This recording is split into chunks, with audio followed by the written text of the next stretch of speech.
Hello, നമസ്കാരം മോൾ. അപ്പം ഞാൻ ഇന്ന് വന്നിരിക്കുന്നത് ഒരു സാമ്പാറിൻ്റെ റെസിപ്പിയുമായിട്ടാണ്. സാമ്പാർ വെക്കാനൊക്കെ എല്ലാവർക്കും അറിയാം, പക്ഷേ ഞാൻ വെക്കുന്ന രീതിയിൽ നിങ്ങളൊന്ന് ട്രൈ ചെയ്ത് നോക്കണം, എന്നിട്ട് അഭിപ്രായം പറയണം. ഓക്കെ? എൻ്റെ കൂട്ടുകളാണ് ഞാൻ നിങ്ങളെ പരിചയപ്പെടുത്തുന്നത്. അപ്പോൾ അതിനായിട്ട് ഞാൻ ആദ്യം തന്നെ കുറച്ച് പരിപ്പെടുത്തു നല്ലോണം കഴുകിയതിന് ശേഷം കുതിർക്കാൻ വേണ്ടിയിട്ട് വെക്കുകയാണ്. അപ്പോൾ നമ്മളിന്ന് ഉണ്ടാക്കാൻ പോകുന്നത് വറുത്തരച്ചിട്ടുള്ള സാമ്പാറാണ്. സാമ്പാർ പൊടി ഒന്നും ചേർക്കാതെ നല്ല നാടൻ രീതിയിലാണ് നമ്മളിന്ന് ഉണ്ടാക്കുന്നത്. അതിനായിട്ട് ഞാൻ നാളികേരം ചിരകി മാറ്റി വെച്ചു. അതോടൊപ്പം തന്നെ ഞാൻ കുതിർത്ത പരിപ്പിലേക്ക് ഒരു 1/4 ഭാഗം വലിയ ഉള്ളി എടുത്തു, ബാക്കി ഭാഗം ചെറിയ ഉള്ളിയാണ് എടുത്തത്. ശേഷം ഒരു കായം, ഇത്രയും വലിയൊരു കായത്തിൻ്റെ 1/4 ഭാഗം ഞാൻ പരിപ്പിലേക്ക് ഇട്ട് കൊടുത്തിട്ട് വേവിക്കുക. എനിക്ക് വറക്കുന്നതിനേക്കാളും പച്ചക്കായം ഇട്ട് കൊടുക്കുന്നതാണ് ഇഷ്ടം. അപ്പം അതിന് ഒരു പ്രത്യേക ടേസ്റ്റ് കൂടും കേട്ടോ. അങ്ങനെ ഇട്ട് കൊടുത്തു. ബാക്കിയുള്ള ഭാഗം ഞാൻ എന്ത് ചെയ്തു, അത് നാളികേരം വറക്കുന്നതിലേക്ക് വേണ്ടിയിട്ട് മാറ്റി വെച്ചതാണ്. അപ്പോൾ ആദ്യം തന്നെ ഞാൻ വെളിച്ചെണ്ണ നാളികേരം വറക്കാനുള്ള ആ ഒരു പ്രോസസ്സിങ്ങിലാണ് നമ്മളിപ്പോൾ. അപ്പോൾ അതിൽ വേണ്ടിയിട്ട് ആദ്യം വെളിച്ചെണ്ണ ചൂടായി, അതിലേക്ക് കായം, ആ ബാക്കി ചെറിയ കഷ്ണം ഉണ്ടായിരുന്നല്ലോ, അത് നല്ലോണം ഒന്ന് മൂപ്പിച്ചെടുത്തു. അതിന് ശേഷം ഞാൻ എന്ത് ചെയ്തു, കുറച്ച് കറിവേപ്പില ഇട്ട് കൊടുത്തു, 2 വറ്റൽമുളക്, പിന്നെ അത് ചെറിയ ജീരകമാണ്.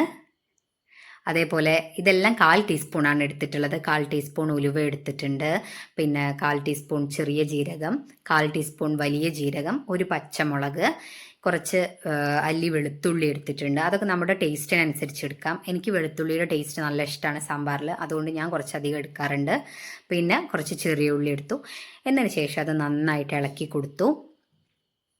ഒന്ന് മൂത്ത് വരുമ്പം, ഒരുപാട് മൂക്കരുത്, ഒന്ന് അതിൻ്റെ ആ ഒരു ഇത് മാറി വരുമ്പോൾ നമ്മൾ എന്ത് ചെയ്യണം, അതിലേക്ക് നാളികേരം ഇട്ട് കൊടുക്കുകയാണ് ചെയ്യേണ്ടത്. അപ്പോൾ ഏകദേശം അത് വഴണ്ട് വന്നു. കുറച്ച് നാളികേരമാണ് ഞാൻ ഇടാറുള്ളൂ, കാരണം മസാലകളെല്ലാം കൂടെ വരുമ്പോഴേക്കും അരപ്പ് കൂടുതലായിട്ട് വരുന്നുണ്ടാവും. അപ്പം അത് കുഴുങ്ങനെയാവും കറി. എനിക്ക് എപ്പോഴും സാമ്പാർ വെള്ളം പോലെ ഇരിക്കുന്നതാണ് ഇഷ്ടം. അപ്പോൾ അങ്ങനെ ഇത് നന്നായിട്ട് ഇളക്കി, ഇനി അത് നമ്മൾ സിമ്മിലിട്ടിട്ട് തീ വളരെ കുറച്ച് വെച്ചിട്ട് നല്ല മൂപ്പിച്ചെടുക്കണം, കറുത്ത കളറാക്കി എടുക്കണം. എനിക്ക് കറുത്ത സാമ്പാറാണ് ഇഷ്ടം.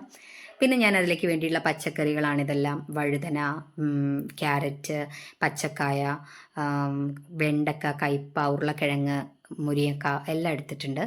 അപ്പോൾ വഴുതന ഞാൻ ഇതായിരുന്നല്ല നോക്കിയിട്ടുണ്ടായിരുന്നത്, വയലറ്റ് കളറിലുള്ളതായിരുന്നു, പക്ഷെ അത് കടയിലുണ്ടായിരുന്നില്ല, അതുകൊണ്ട് കിട്ടിയത് വാങ്ങിയതാണ്. അങ്ങനെ ഞാൻ എന്ത് ചെയ്തു, അപ്പോഴേക്കും പരിപ്പ് വെന്ത് വന്നിട്ടുണ്ടായിരുന്നു. അപ്പോൾ അത് കുക്കറിൽ നിന്ന് ഞാൻ വേറൊരു ഉരുളിയിലേക്ക് മാറ്റുകയാണ് ചെയ്തത്. ഒരു ഉരുളിയിലേക്ക് മാറ്റിയതിന് ശേഷം നന്നായിട്ട് ഇളക്കി കൊടുത്തു.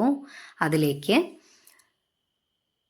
നമ്മുടെ ആദ്യം നല്ല വേവുള്ള വെജിറ്റബിൾസ് ആദ്യം ഇട്ട് കൊടുക്കുകയാണ്. ക്യാരറ്റ്, ഉരുളക്കിഴങ്ങ്, പച്ചക്കായ. സാധാരണ പച്ചക്കായ ഞാൻ ഇട്ട് കൊടുക്കാറില്ല, ഇന്ന് ഉണ്ടായപ്പോൾ ഒന്ന് ഇട്ട് കൊടുത്തതാണ്. പച്ചക്കായ ഇട്ടാൽ സാമ്പാറിൻ്റെ ടേസ്റ്റ് കുറയുന്നൊക്കെ പറഞ്ഞ് കേൾക്കാറുണ്ട്, പക്ഷേ എനിക്കിന്ന് എന്താണെന്നറിയില്ല, ഇട്ട് കൊടുക്കാൻ തോന്നി, അതുകൊണ്ട് കൊടുത്തതാണ്. എന്നിട്ട് അതിലേക്ക് കുറച്ച് വെള്ളം ഒഴിച്ചതിന് ശേഷം അതിൽ മഞ്ഞൾപ്പൊടിയും ഉപ്പും കൂടെ മിക്സ് ചെയ്തിട്ട് ഇട്ടതിന് ശേഷം നന്നായിട്ട് ഇളക്കിയിട്ട് നമുക്ക് അടച്ചു വെച്ചിട്ട് വേവിക്കാം. ഒരു 1.5 സ്പൂണ് മഞ്ഞൾപ്പൊടിയാണ് ഞാൻ ഇട്ടിട്ടുള്ളത്, 2 സ്പൂണ് ഉപ്പും ഇട്ടിട്ടുണ്ട്.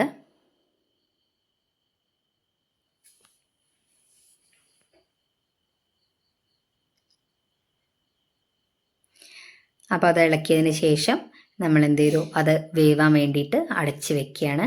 അപ്പോൾ അടച്ചു വെച്ചു. അപ്പോഴേക്കും നമ്മുടെ നാളികേരം എന്തായി നോക്കാം. അപ്പോൾ ഏകദേശം അത് മുരിഞ്ഞ് വന്നിട്ടുണ്ട്. ശരിക്കും നമ്മളിത് വിടാതെ ഇളക്കി കൊടുക്കണം. അപ്പോൾ എനിക്ക് രാവിലെ ജോലിക്കൊക്കെ പോകേണ്ടതുകൊണ്ട് അതിന് വേണ്ടി മാത്രം സമയം ചിലവഴിക്കാൻ ഇല്ല, അതുകൊണ്ടാണ് ഞാൻ സിമ്മിലിട്ട് വെച്ച് എൻ്റെ ബാക്കി പണികൾ കൂടെ ചെയ്യുന്നത്.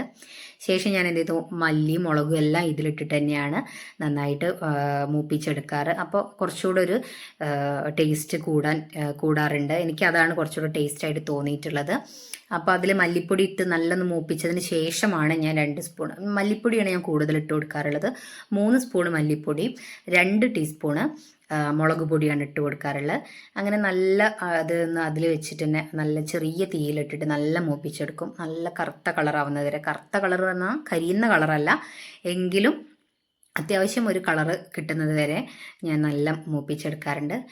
ഒപ്പം അതിലുണ്ടായിരുന്ന നമ്മൾ മൂപ്പിച്ചെടുത്ത കായം ഞാൻ അതിന് മാറ്റിയിട്ട് കറിയിലേക്ക് തന്നെ ഇടുകയാണ്. ഇനി നമ്മൾ സാമ്പാറിലേക്ക് വേണ്ടിയിട്ടുള്ള പുളി കുതിർക്കാൻ വേണ്ടിയിട്ട് വെക്കാം. അപ്പോൾ ഏകദേശം കഷ്ണങ്ങളൊക്കെ വെന്ത് വരുന്നുണ്ട്. അപ്പോൾ ഒരു 3/4 ഭാഗം വേവായപ്പോഴേക്കും ഞാൻ അതിലേക്ക് മുരിങ്ങക്കായും ബാക്കി നമ്മുടെ ഒരു കയ്പ ഇട്ട് കൊടുത്തു. കയ്പ സാമ്പാറിലുള്ളത് എനിക്ക് ഭയങ്കര ഇഷ്ടമാണ്. അപ്പോൾ ഞാൻ ചെറിയൊരു കഷ്ണം ഇട്ട് കൊടുക്കാറുണ്ട്, കയ്പ അറിയാത്ത രീതിയിൽ. അതുകൊണ്ട് തന്നെ അത്രയും ചെറിയൊരു പീസ് മാത്രമേ ഞാൻ ഇട്ട് കൊടുക്കാറുള്ളൂ. അതുകൂടെ ഇട്ട് കൊടുത്തതിന് ശേഷം അടച്ച് വെച്ച് വേവിക്കാം. അപ്പോഴേക്ക് ഏകദേശം നമ്മുടെ വറവ് റെഡിയായി വന്നിട്ടുണ്ട്, നാളികേരം വറുത്തത് റെഡിയായി വന്നിട്ടുണ്ട്. ഇനി ഒരു ചെറിയ പൊടിക്കൈ കൂടി ഞാൻ പ്രയോഗിക്കാറുണ്ട്. തീ ഓഫ് ചെയ്തതിന് ശേഷം അതിലേക്ക് കുറച്ച് കായത്തിൻ്റെ പൊടി കൂടി ഇട്ട് കൊടുത്തിട്ട് മിക്സ് ചെയ്യാറുണ്ട്. എന്നതിന് ശേഷം ഞാൻ നല്ലോണം ചൂടാറാൻ വേണ്ടിയിട്ട് എടുത്തു വയ്ക്കും. അതിന് ശേഷമാണ് മിക്സിയിലിട്ട് അരയ്ക്കുന്നത്.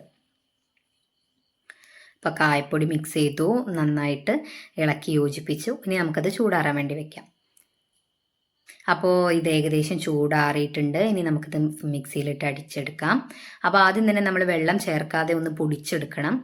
അപ്പോൾ നല്ല രീതിയിൽ അരഞ്ഞു കിട്ടും ഇത്. ആദ്യം നമ്മളിത് പൊടിച്ചെടുത്തു, ശേഷമാണ് ഞാൻ വെള്ളം ഒഴിച്ചിട്ട് അരച്ചെടുത്തത്. അപ്പോൾ അതിലുണ്ടായിരുന്ന എല്ലാ ഇൻഗ്രീഡിയൻസും ഒക്കെ നല്ല പൊടിഞ്ഞു കിട്ടും, നല്ല ടേസ്റ്റ് ആയിരിക്കും. അപ്പോൾ ശേഷം അതിൻ്റെ മാവ് ഞാൻ വെജിറ്റബിൾസിലേക്ക് ഇട്ട് കൊടുത്തു, നല്ല ഇളക്കി യോജിപ്പിച്ചു. അതോടൊപ്പം തന്നെ ഞാൻ എന്ത് ചെയ്തു, വെണ്ടയ്ക്ക ഒന്ന് വാട്ടിയെടുക്കാൻ വേണ്ടിയിട്ട് ഒരു പാൻ വെച്ചിട്ടുണ്ടായിരുന്നു. എൻ്റെ ക്യാമറ ക്ലിയർ എടുത്തത് റെഡി ആയിട്ടുണ്ടായിരുന്നില്ല, ഞാൻ തന്നെയാണ് വർക്കിൻ്റെ ഇടയിൽ എടുത്തതാണ്, അതിനൊരു പോരായ്മ ഉണ്ട് കേട്ടോ. അപ്പോൾ വെണ്ടയ്ക്ക നല്ലോണം വാട്ടണം എന്താ വെച്ച് കഴിഞ്ഞാൽ ഇതിൻ്റെ ഈ ഒരു കൊഴുപ്പ് നമുക്ക് പോയി കിട്ടും. ആ ഒരു കൊഴുങ്ങനെയുള്ള ആ ഒരു സാമ്പാറിൻ്റെ ആ ഒരു കൊഴുപ്പ് പോയി കിട്ടും. ഇതിങ്ങനെ വെന്തതിന് ശേഷം അതിലേക്ക് ഇട്ട് കൊടുത്താൽ, സാധാരണ നല്ലെണ്ണയിൽ ചെയ്യുമ്പോൾ നല്ല ടേസ്റ്റ് ആയിരിക്കും. ഇവിടെ നല്ലെണ്ണ ഉണ്ടായിരുന്നില്ല, അതുകൊണ്ടാണ് ഞാൻ വെളിച്ചെണ്ണയിൽ തന്നെ ചെയ്തത്. അപ്പോൾ അതിൻ്റെ ഇടയിൽ ഞാൻ സാമ്പാറിൽ നമ്മൾ കുതിർത്താൻ വെച്ചിരുന്ന പുളി നല്ലോണം പിഴിഞ്ഞെടുത്ത് അതിലേക്ക് ചേർത്ത് കൊടുത്തു. അപ്പോൾ പുളി ഏകദേശം തിളച്ച് വന്നപ്പോൾ നല്ല തിളച്ചതിന് ശേഷം അതിലേക്ക് നമ്മൾ തക്കാളിയും വഴുതനങ്ങയും നല്ല വാട്ടി വെച്ചിട്ടുള്ള വെണ്ടയ്ക്കയും, കണ്ടോ വെണ്ടയ്ക്കയുടെ ആ ഒരു കൊഴുപ്പൊക്കെ പോയിട്ടുണ്ട്, നല്ല സോഫ്റ്റ് ആയിട്ടുണ്ട്. അതും കൂടെ നമ്മൾ സാമ്പാറിലേക്ക് ചേർത്ത് കൊടുത്തു. എന്നിട്ട് നന്നായിട്ട് മിക്സ് ചെയ്തതിന് ശേഷം നമുക്ക് അടച്ച് വേവിച്ചെടുക്കാം.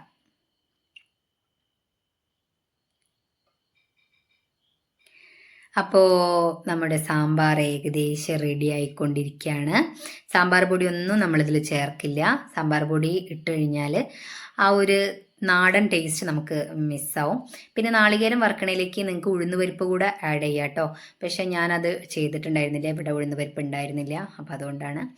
ഇനി എന്ത് ചെയ്തു, മല്ലിച്ചെപ്പ്, കറിവേപ്പില തുടങ്ങിയിട്ടുള്ള സാധനങ്ങളൊക്കെ ഇട്ട് നമുക്ക് എന്ത് ചെയ്യാം, 3/4 ഭാഗം അടച്ച് വെച്ചിട്ട് എടുത്തു വയ്ക്കാം. എന്നതിന് ശേഷം അതിലേക്ക് താളിച്ചു കൂടെ ഒഴിക്കണം.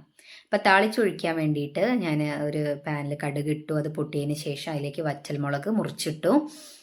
എന്ത് ചെയ്തു, നന്നായിട്ട് ഇളക്കി കൊടുത്തു. അപ്പോൾ വറ്റൽമുളക് നല്ല കറുത്ത കളറാകുമ്പോൾ സാമ്പാറിന് കുറച്ചുകൂടെ കറുപ്പ് കളർ കൂടും കേട്ടോ. കണ്ണൻ എപ്പോഴും പറയും കറുത്ത സാമ്പാർ വേണം അമ്മ എന്നാണ് പറയുക, അവനും ഇഷ്ടമാണ് സാമ്പാർ. അത് നല്ലോണം മൂപ്പിച്ചെടുത്തതിന് ശേഷം അതിലേക്ക് വറവിട്ട് നമ്മൾ ഒഴിച്ചു കൊടുത്തു കറിയിലേക്ക്. അപ്പോൾ നമ്മുടെ സാമ്പാർ നല്ല നാടൻ സ്റ്റൈലിലുള്ള സാമ്പാർ റെഡി ആയിട്ടുണ്ട്.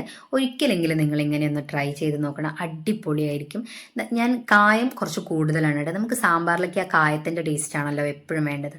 പിന്നെ കൊഴുങ്ങനെ ഇരിക്കുന്നതിനേക്കാളും കുറച്ച് വെള്ളം പോലെ ഇരിക്കുമ്പോഴല്ലേ സാമ്പാറിന് ടേസ്റ്റ് ഉണ്ടാവുള്ളൂ. അപ്പോൾ നിങ്ങളെല്ലാവരും ഒന്ന് പരീക്ഷിച്ച് നോക്കണം. ഇതേപോലെ തന്നെ രീതിയിലുള്ള ഇൻഗ്രീഡിയൻസ് ഒക്കെ ചേർത്തിട്ട് ഇതേപോലെ ഒന്ന് ഉണ്ടാക്കി നോക്കണം.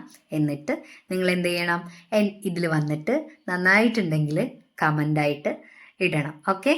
അപ്പോൾ ഇന്ന് പുട്ടായിരുന്നു. അപ്പോൾ പുട്ടും സാമ്പാറും ചിലർക്കൊക്കെ ഡൗട്ടായിരിക്കും ഇത് മാച്ച് ആവുമോ എന്നുള്ളത്.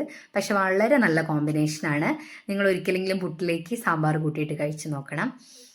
അപ്പോൾ ഇന്നത്തെ വീഡിയോ ഇത്രയൊക്കെ ഉള്ളൂ. ഇഷ്ടപ്പെട്ടിട്ടുണ്ടെങ്കിൽ നിങ്ങൾ ലൈക്ക് ചെയ്യണം, കമൻറ്റ് ചെയ്യണം, സബ്സ്ക്രൈബ് ചെയ്യണം. അപ്പം പുതിയൊരു വീഡിയോ ആയിട്ട് ഞാൻ വീണ്ടും വരാം. അതുവരെ എല്ലാവരോടും thank you so much. By.